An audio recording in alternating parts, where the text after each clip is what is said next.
여러분, 우리가 신앙생활을 하며 우리를 낙심하게 할 때를 만나게 되지요.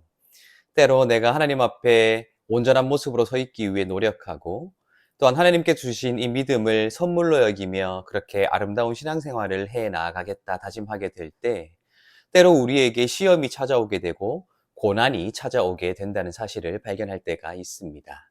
그런데 우리가 낙심하게 될 때는 시험이 찾아오고 고난이 찾아오는 그때가 아니라, 시험이 찾아오고 고난이 찾아왔을 때 내가 하나님의 도우심을 간절히 바라며 기도할 때에 하나님께서 들어 응답하시지 않는 것처럼 느껴질 때에 오히려 그때 낙심하게 되지요. 어쩌면 우리는 신앙생활을 시작하며 우리의 믿음의 여정이 좁은 문으로 들어섰으며 좁은 길로 걸어가고 있다는 사실을 너무나도 잘 알고 있기에 때로 나에게 시험과 고난이 찾아온다는 것을 이미 잘 알고 있을 것입니다. 그렇기에 시험과 고난이 나를 무너뜨리는 것이 아니라 오히려 그 속에서 하나님께 기도하나 하나님께서 듣는 것 같지 않을 때, 그렇게 하나님께서 과연 살아 계시는가, 하나님께서 나를 위해 일하시는가 하는 회의감이 찾아오기 때문에 우리가 쉽게 무너지고 또한 좌절하게 되는 것이 아닌가라고 생각을 해보게 된다는 것입니다. 그런데 우리가 기억해야 하는 것은, 어쩌면 우리가 신앙생활을 해 나가는 데에 있어 내가 하나님을 믿는다는 그 믿음과 확신이 발휘되어야 할 때가 언제인가 하는 질문을 우리 스스로에게 던져보아야 한다는 것입니다. 어쩌면 우리는 성경을 통해 하나님께서 일하시는 분이시며 우리를 위해 구원을 베푸시는 분이시라는 것을 알고 있지만, 놀랍게도 하나님께서 행하시는 참 많은 일들이 사람을 통해 이루어진 일이라는 사실을 성경이 우리에게 증언하고 있다는 것을 발견할 때가 있습니다. 그렇기에 성경은 우리를 하나님의 동력자라고 규정해내는 구절들도 존재한다는 것을 우리가 발견하게 되지요. 따라서 하나님의 행위, 하나님의 일하심은 하나님께만 맡겨진 것이 아니라 어쩌면 하나님과 우리가 함께 이루어 가야 할 것이 아닌가라는 생각을 해볼 필요가 있다는 것입니다. 오늘 우리는 시편 44편 9절부터 17절까지를 읽을 텐데요. 이 말씀에는 고난 속에 있었던 고라 자손들이 그 고난 속에서 어떻게 하나님께 부르짖고 있는가 하는 것을 나타내고 있는데, 단지 그들이 부르짖고만 있는 것이 아니라 무엇을 결단하고 무엇을 실행하고 있었는가 하는 것이 드러나고 있습니다. 제가 읽어드릴 테니까 잘 들어보시기 바랍니다. 그러나 이제는 주께서 우리를 버려 욕을 당하게 하시고 우리 군대와 함께 나아가지 아니하시나이다. 주께서 우리를 대적들에게서 돌아서게 하시니 우리를 미워하는 자가 자기를 위하여 탈취하였나이다. 주께서 우리를 잡아먹힐 양처럼 그들에게 넘겨주시고 여러 민족 중에 우리를 흩으셨나이다. 주께서 주의 백성을 헐값으로 파시며 그들을 판값으로 이익을 얻지 못하셨나이다. 주께서 우리로 하여금 이웃에게 욕을 당하게 하시니 그들이 우리를 둘러싸고 조소하고 조롱하나이다. 주께서 우리를 백성 중에 이야기거리가 되게 하시며 민족 중에서 머리 흔들림을 당하게 하셨나이다. 나의 능력이 종일 내 앞에 있으며 수치가 내 얼굴을 덮었으니 나를 비방하고 욕하는 소리 때문이요 나의 원수와 나의 복수자 때문이니이다. 이 모든 일이 우리에게 임하였으나 우리가 주를 잊지 아니하며 주의 언약을 어기지 아니하였나이다. 아멘. 우리가 읽은 이 9절부터 17절까지의 말씀은 1절부터 8절까지에 기록되어 있는 내용과 굉장히 상반되는 내용이죠.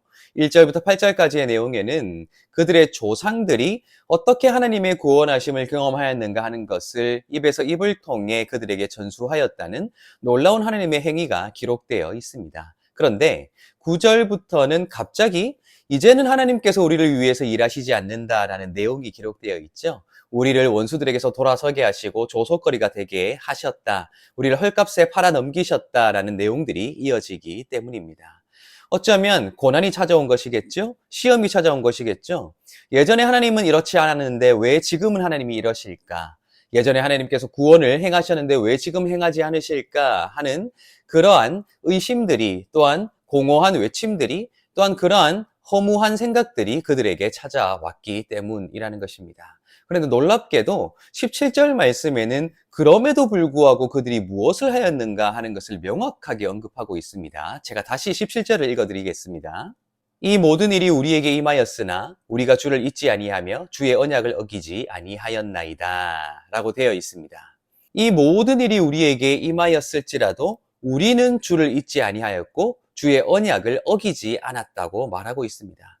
하나님이 행동을 하시지 않을 때, 하나님이 일하시지 않을 때 왜 하나님께서 나를 이렇게 버려두시나 라는 생각이 찾아올 때, 단지 수동적으로 그 일을 겪고 있는 것이 아니라는 것입니다. 단지 견디고 있는 것이 아니라는 것이죠. 그들이 하나님을 기억하기 위해 노력하였고 또한 하나님과 맺은 그 언약을 지켜나가기 위해 그 계명들을 실천하고 있었던 그들의 행위가 오히려 부각되고 있다는 것입니다.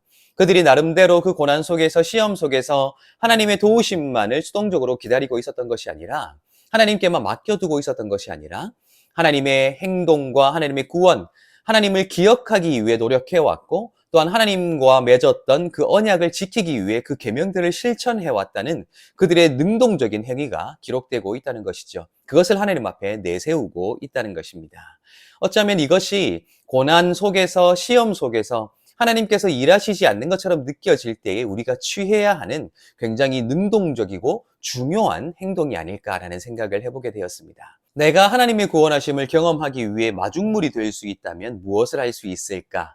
하나님을 기억하는 것, 또한 하나님을 생각하는 것, 하나님께서 나에게 명령하신 바를 그럼에도 불구하고 나는 어기지 아니하고 지켜나가는 것, 하나님의 말씀 위에 굳게 서서 쉽게 흔들리지 아니하겠다 다짐하고 또 다짐하는 것, 억지로 견뎌내는 것이 아니라 승리하는 삶을 위해 내가 그렇게 능동적으로 선택할 수 있는 것이 무엇일까 고민해 보는 것이 우리가 선택할 수 있는 태도라는 것입니다.